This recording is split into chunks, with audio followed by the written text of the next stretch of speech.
Hey everyone. Um, I'm back. Sorry I was gone for about a month. Obviously, I needed the time. Um, I can't go into details or I will burst into tears immediately, but my best friend in the whole world passed. So that's where I've been. I'm already crying.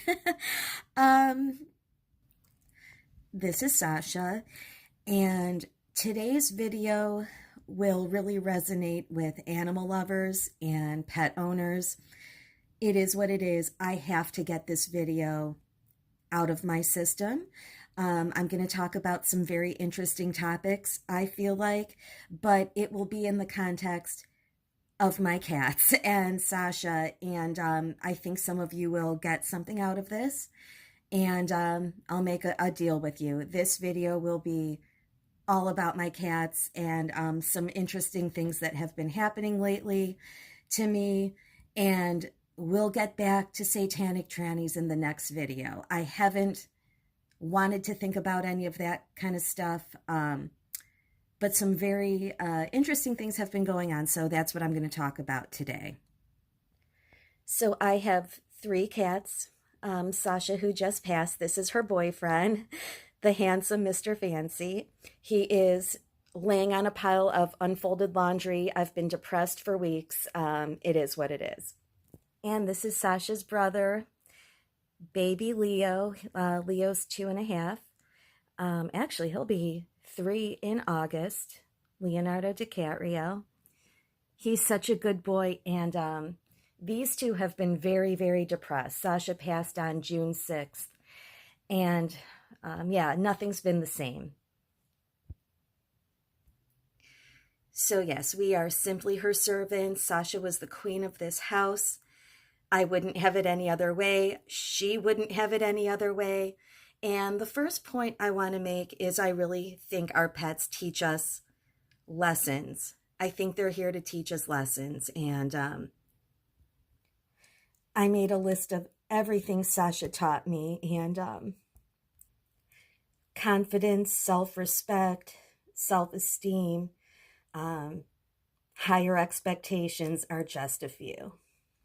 So I just wanted to share some adorable photos and get that out. And yeah, I miss her so much. Okay, guys, so I'm going to tell you a really cool story. This was my mom's beautiful cat, Koko. Koko and Sasha are both ragdoll kitties. I got Sasha shortly after Koko passed. He was the sweetest, most beautiful cat to me ever, like until I met Sasha, of course. And oh my gosh, this was such a good boy. So I'm going to share a story with you that I always kind of like chalked up to like a glitch in the matrix, which I don't know if that's a real thing. But listen to this story and tell me what you think. I have a different perspective of it now because of things that have been happening in the past few weeks. So I want to say like a few months after Koko passed. I remember he passed, it was freezing outside. Like it was probably January. Okay, so if I were going to make up a glitch in the Matrix story, it would be a lot sexier than the one I'm about to tell you. So I want to say like in the spring after Coco passed away. So like he died in the winter. This had to have been like April, I'd say around April, a few months later. So Coco was my mom's cat. We were at her house, like her condo, and my grandparents were over, my family was over. I was sitting next to my grandfather, who was probably in his 80s at the time and walked with a cane. And you'll see why that's important here in a second. So we're having dinner, and from like the corner of my eye, I see a white cat flying down her stairs, like flying down the staircase that's not too far away from where we're at. Coco was, mostly a white cat. I saw this flash of a white cat running. And my grandfather saw it too.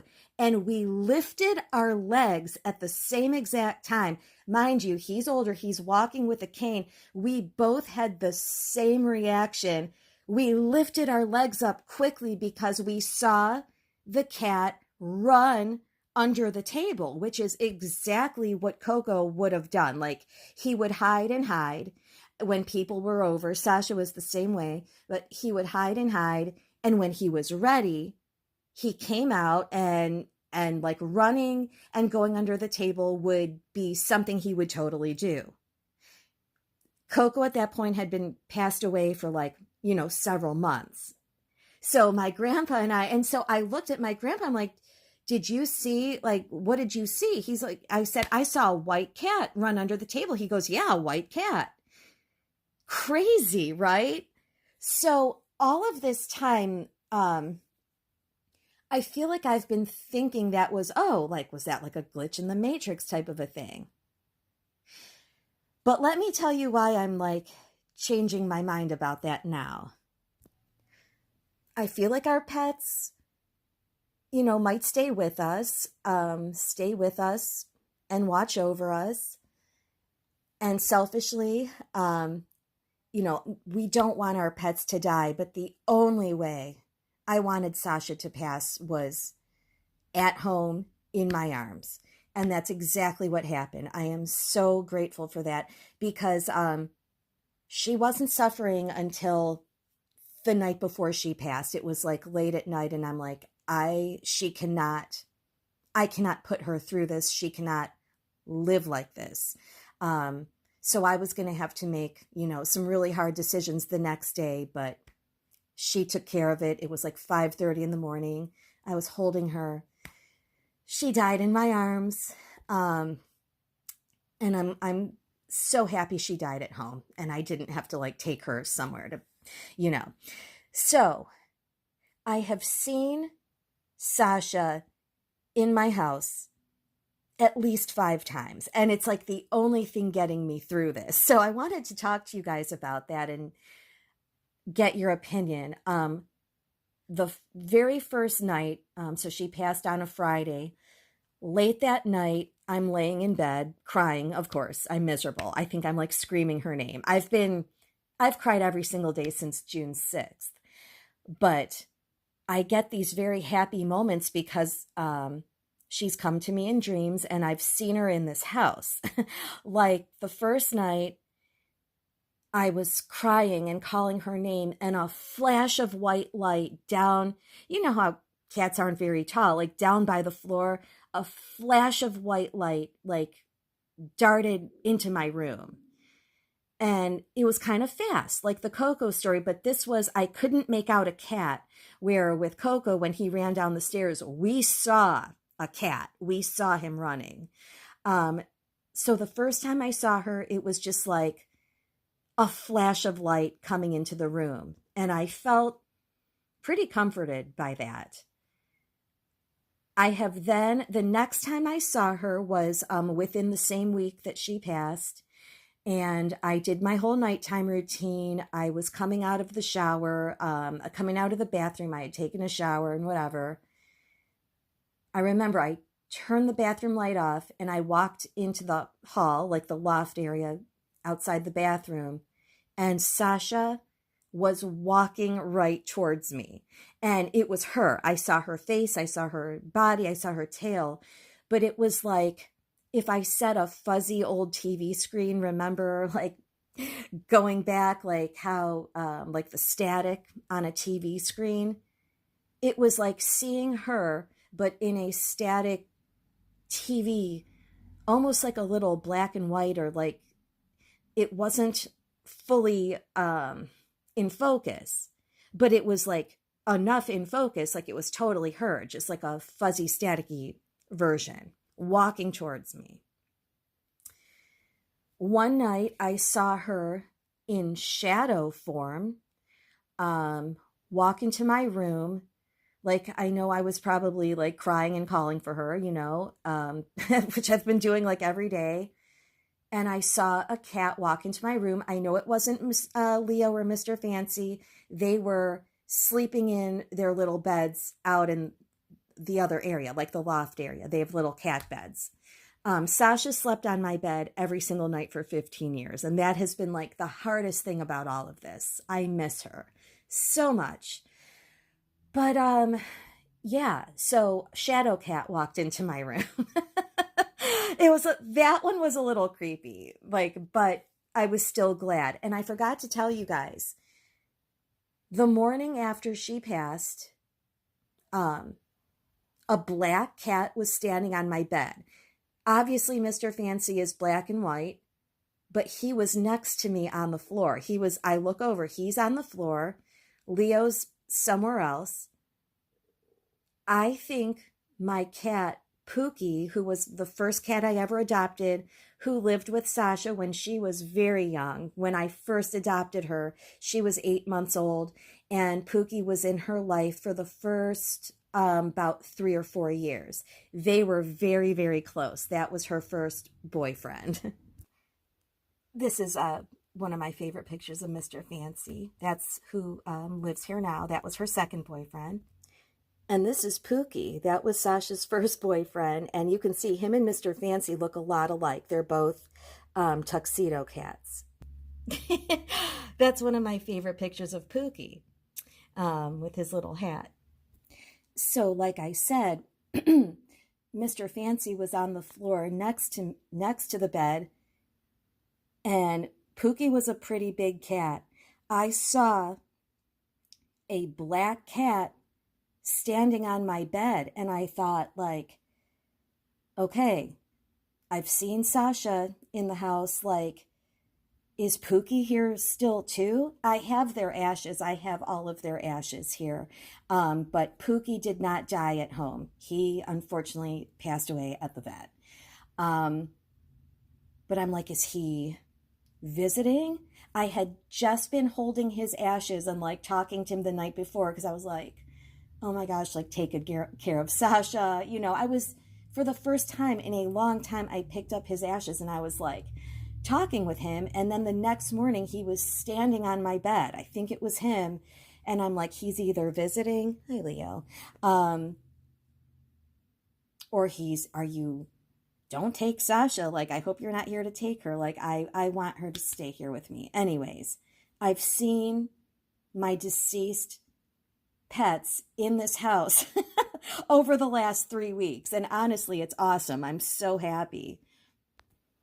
This is like my loft area. I've got some cat beds and toys and stuff.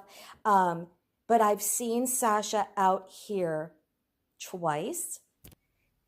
So, the last 2 times I've seen Sasha, the last time, today's Saturday, the last time was last Sunday. And the time before that was also in my, the second to last time I saw her in my bedroom, like on the floor by the foot of the bed. I saw her body, her colors, her beautiful white and tan fur. Like, I saw her. It wasn't Leo. He was somewhere else, because they have he has shorter hair, but they have very similar colors and markings. But I saw her. It was her, like, walking in my room. And it wasn't a shadow. It wasn't staticky. It just looked like her walking. And the important thing here is that every time I've seen her, she's been walking. At the end of her life on that last day, it was horrible. She had lost a lot of weight. She lost strength in her back legs. She couldn't walk. Just on that last day, I wouldn't have made her suffer. She was losing strength in the one leg. And for a while, she was like, seemed like she was pulling through. And then the next day she just like couldn't walk. And that's when I'm like, all right, you need to be out of this. Like, I do not want you to suffer. But yeah, guys, so the last time I saw her was last Sunday, and I had been gone all day. We were at an amusement park, went to like, the water park. I've been trying to do stuff so I'm not just like sitting here depressed. And, It was a very long day. I got home pretty late at night. It was a Sunday. I'd work the next day. And I just had a feeling, I'm like, I've been gone all day. Like the Sasha I know, she would be out and ready to see me, which is exactly what happened. She was in the loft area, like, and it was again her full coloring. It like she was standing right there. And the crazy thing is, it's like I took Sasha to get cremated. Oh my God, like hate even talking about it, but I have all of my pets' ashes here. I have 2 rabbits and 2 cats. I have their ashes here.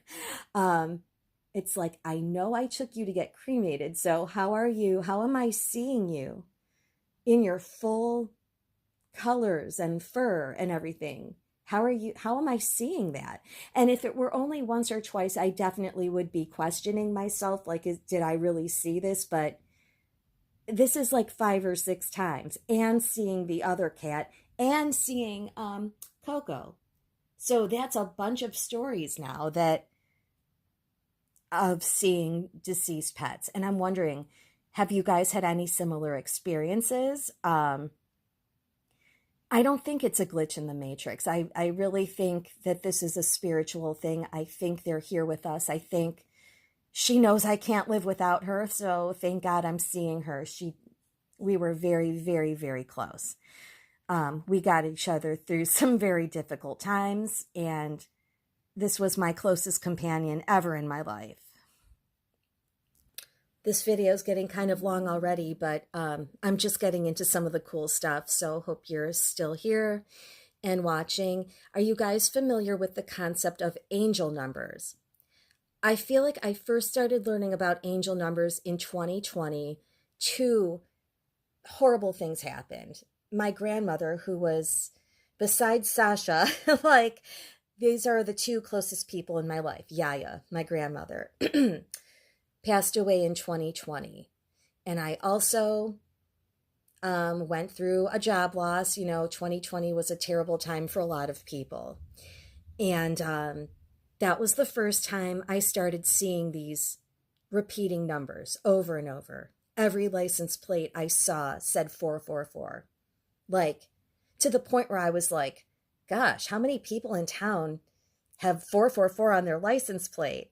And I can't remember who tipped me off, and maybe I did a search on repeating numbers, or maybe somebody told me about it. And then I was talking to my neighbor, and she lent me some books on angels and angel numbers, but it's super interesting. So in the years 2020, 2021, I was getting 555, which is like new beginnings, a fresh start. I had lost my job. Basically, these are like, from what I understand, numbers of like, they're supporting you. Your angels are 444. They're surrounding you. They're helping you. They're sending you messages. It's okay. Like, you're being comforted, whatever. Please talk to me about this, because I'm not an expert on it, but what I can tell you is, after I went through all of that, and I was like, working again, and a couple years later, that kind of tapered down. I hadn't been seeing them as much. Every single day since Sasha has passed, every single day, I'm being sent 444. I've seen 555 quite a bit. I've seen 777. And I'm mostly seeing 888, which is weird. That one's with like abundance and I don't know, I just like more opportunities, abundance, which is a positive thing. I take this as a very positive thing. But yeah, so where am I seeing this? When I look at the clock, oh my gosh, twice when I was thinking about her and crying. Okay, so twice when I was thinking about her and crying, I looked at the clock. It was 444. The other time I was opening a sympathy card that the people I work with, they wrote me a sympathy card when she passed away.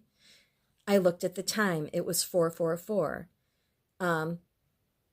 License plates in front of me, 444. Like, it's just been constant. So please tell me your experiences with that and what you know about this, because to me, in two major life events where I'm like going through a big change, where I'm sad, someone has passed, lost a job, these angel numbers have just been constant. And I think that's like a very amazing thing. Um, question. If we lived in a matrix, where would that leave angels and all of like the beautiful spiritual things? So that's why I'm like, I feel like you have to be really cautious about believing that, because like, doesn't a matrix situation kind of like hide God and like spiritual things and angels? I'm just wondering, I'm just thinking out loud. Please, I'm open-minded. Tell me your thoughts on that. Leo. The other thing I meant to tell you guys about Leo is he has been avoiding the upstairs of my house, which has been like a hub of paranormal kitty cat activity. So that's another reason why I think there is definitely something going on. I've only seen Sasha upstairs where she passed. I haven't seen her downstairs. Yeah, Leo's been avoiding upstairs. He's up here on the bed today. He likes to cuddle on Saturdays. Catterdays. But other than that, he has been really kind of avoiding upstairs and minding his own business downstairs. Good boy. So my neighbor who lent me a few books about angels a few years ago that I still have, and every time I see her, I'm like, hey, I have those books. And she's like, just keep them as long as you need them. Like, you clearly need them. Told me about this guy, Kyle Gray. And I'm suspicious. I said we weren't talking about trannies in this video, but the first thing I do if I hear about a new celebrity or author or whatever is, I'm going to question it. And I see Kyle has a widow's peak, a girly face. Is that a Kabbalah bracelet? Like, I'm suspicious. I'm weary. But she told me this guy has some really good stuff about angels and guardian angels and stuff like that. So I am on the Kyle Gray website, but I have questions. This is totally random, and I'm sorry, this is a fuzzy picture. Has anybody here ever messed with tarot cards? I got a deck about maybe like a year and a half ago, just out of complete curiosity. I love the artwork that's on those cards. It's very cool. I fully believe there's something behind these tarot cards. I learned how to do like a very basic 3 card. You ask a question and pull the cards. I just want to throw this in there that I asked a question and I got my answer, and like it seemed good. And I shuffled the cards. I shuffled, the cards in the deck, and I did it again. I asked the same question, and I am not kidding you. I pulled the same exact 3 cards. The question at the time, I think I was like, I've been working for the same place for 5 years now. I love my job, but I've moved around, got promoted to different positions, luckily. And at the time, I think I was asking about, like, should I take this other job? And, I asked twice and got the same 3 cards. And I just thought that was amazing. And one of the reasons I'm telling you this is, while Sasha was fighting, she was fighting and doing well. And then just something else happened. And, here we are. But for the very first time in that deck, I pulled the strength card, showed up for her, and like, oh my gosh, I just cried, like kind of tears of happiness. Sasha was one of the strongest souls I've ever met.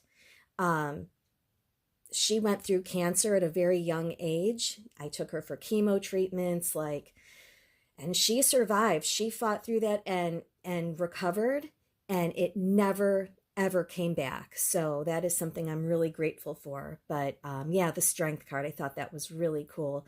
And just wondering if you guys have messed with tarot cards at all. Would love to hear what you have to say. Ooh, thunderstorm. I don't know if you can hear that. Really loud thunder outside. All right, guys. And the last topic I have for you, I saved some good stuff for the end. I think I told you I watched season 7 of Black Mirror. Um, and pretty sure we saw Leo in one of those episodes. Just saying, I think it was him. This one here called Demon 79 was highly disturbing. And if I'm saying something's disturbing, then it really is. I've seen some weird stuff. So, a couple things about this episode. First of all, pay really close attention to details in shows and movies. This alarm clock, and you know, this show, Demon 79, has a very vintage feel. I think it's supposed to take place in 79, in the 70s. They started the show off, this is like the very beginning, showing this like vintage clock here, and it's on 729. Why do I know that the number 729 is like a satanic thing stemming from Aleister Crowley's work? I've been down too many a rabbit hole. Like, why do I know this? But I happened to notice that on that clock was 729, and you know, that is not by coincidence, right? They put this stuff in there. The number 729 is derived from Crowley's system of numerology and gematria, which when I first started this channel, we had a guy named Adam that was watching. He knew a lot about gematria. I hope he's still out there. I don't know enough about numerology and gematria, but I have been studying those angel numbers and I find them fascinating. But this is telling me something different here than I've heard before about 729. Crown, symbolizing spiritual enlightenment. In Crowley's writing, 729 is linked to the concept of the true will and personal destiny. I was like really upset when I found out 729 was like this occult number, because my childhood phone number started with 729. That was like the first 3 numbers. What else is it saying here?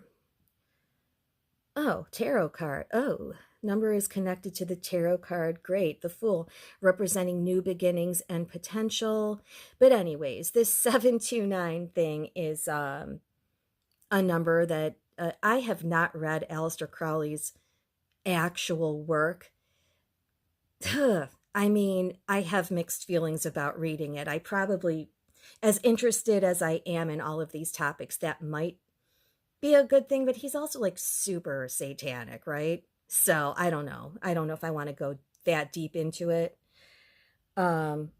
So it says, understanding 729 can provide insights into Crowley's philosophy and deeper meanings behind his works. So that's a creepy number. That bothered me about my childhood phone number, but it's so good to know this kind of stuff so you know what you're watching. Like, the minute I saw that 729, I knew they were on some bullshit, right? So that 729 was just kind of a bonus thing. I pulled this episode up. We're still in Demon 79 of Black Mirror. Pay attention to the books they're reading, or the books in the background when you're watching a show or movie. This was a very brief, like, split second of the show. But I happened to notice that the girl, like the main character girl, was holding this book called Creative Visualization. Use the power of your imagination to create what you want in your life. Huh. What an interesting choice of a book to just randomly throw in there. I don't think I finished this episode because it was super creepy, like even for me. This was a creepy episode. But I don't think this book had really anything to do with it besides the fact that they show it, her holding it. Clearly, we can see the title here. So I have about a 40-minute commute to work, and I used to be very opposed to the idea of audiobooks because I felt like I was cheating. I love to read actual books, but I would say in the past year, I've gotten into audiobooks for my commute and I really enjoy it. So I found that book, Creative Visualization, as an audiobook. I I think it was the same one. Um, yeah, like it, if not, it had the same title, similar concepts, I'm sure. I didn't catch on that book who the author was, but I found that book, Creative Visualization. I listened to the audiobook and it was very interesting. And as I'm telling you, pay attention to the books and things you see in the background of shows and movies and stuff. Similarly, they spoke about in the book how your subconscious like be very like aware of like the music you're listening to because your subconscious is picking up on all of that stuff just like our subconscious picks up on background things in movies and TV. Anywho, um, and the very last topic I want to talk to you guys about is manifesting and your thoughts on that if you're familiar, and like if you think this is like real and what's the deal. There are so many channels on YouTube about manifesting, and some of them are very interesting, and the videos and content are very like, I would say like, it's informative and good. And then some of these channels are just ridiculous. Like these people have never read a book in their life. So when I first heard about it, I like to read about things and then keep an open mind. I read this complete collection of Neville Goddard, who's one of like the big, he was like a mystic and like, big on all this manifesting stuff. But I read this whole thing, and the one thing I don't like about Neville Goddard is he basically says like, you're God, you are God. And my personal problem with that is like, I did not create nature. I didn't create kitties purring or the ocean waves crashing or sunsets or any of that stuff. I'm not God. I didn't create that. But I could be talked into the concept of maybe we're created, what does it say in the Bible? Like in God's image, like to create and to help create, like what happens in our life. I've played around with manifesting stuff, and I've had some success, a little bit of success with, I feel like, visualization, and especially Neville Goddard's concept of revision. I have been really strong with that one. So I feel like that's an actual thing.